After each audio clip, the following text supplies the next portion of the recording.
ऐकलं का मैत्रिणींनो, मी आज थेंबरही तेल न वापरता हिरव्या मुगाचे कुरकुरीत डोसे बनवले. त्यासाठी 1 कप हिरवे मूग, पाव कप तांदूळ स्वच्छ असे धुवून घेतले आणि दुप्पट पाणी घालून 4 तासांकरिता भिजवून घेतले. हिरवे मूग व्यवस्थित असे भिजले गेले की लगेचच ते एका मिक्सरच्या भांड्यात निथळून घालायचे. जास्तीचं पाणी येऊ द्यायचं नाही. पण गरज वाटली तर हे मूग भिजवलेलं पाणी होतं ना, तेच वापरायचं. याचसोबत 1 चमचा जिरे, 2 हिरव्या मिरच्या आणि 3 लसणाच्या पाकळ्या घातल्या आणि छान अशी बारीक पेस्ट तयार करून घेतली. चवीनुसार मीठ घालूयात.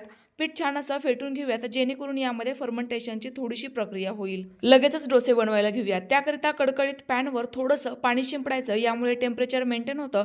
लगेच मिश्रण घालायचं आणि गोल गोल गोल गोल फिरवत या पद्धतीने छान असा मस्त असा गोल गरगरीत आणि पातळ डोसा बनवून घ्यायचा. यावेळेला गॅसची फ्लेम एकदम कमी ठेवायची, ज्यामुळे डोसे एकदम छान असे कुरकुरीत तयार होतात. यावर थोडीशी लाल मिरचीची चटणी आणि ही बटाट्याची भाजी घालून घ्यायची. यामुळे आपला मैसूर मसाला डोसा तयार होतो. तुम्ही बिना चटणीचा देखील साधा डोसा बनवू शकता. बघा काय मस्त असा कुरकुरीत झाला आहे. तुम्हाला जर या डोस्यांची चटणीची रेसिपी हवी असेल तर कमेंट्स करून नक्की कळवा. रेसिपी आवडल्यास लाईक करा आणि जास्तीत जास्त शेअर करा. डिटेल रेसिपीकरिता श्री किचनला फॉलो करा. पुन्हा भेटूयात. Bye bye.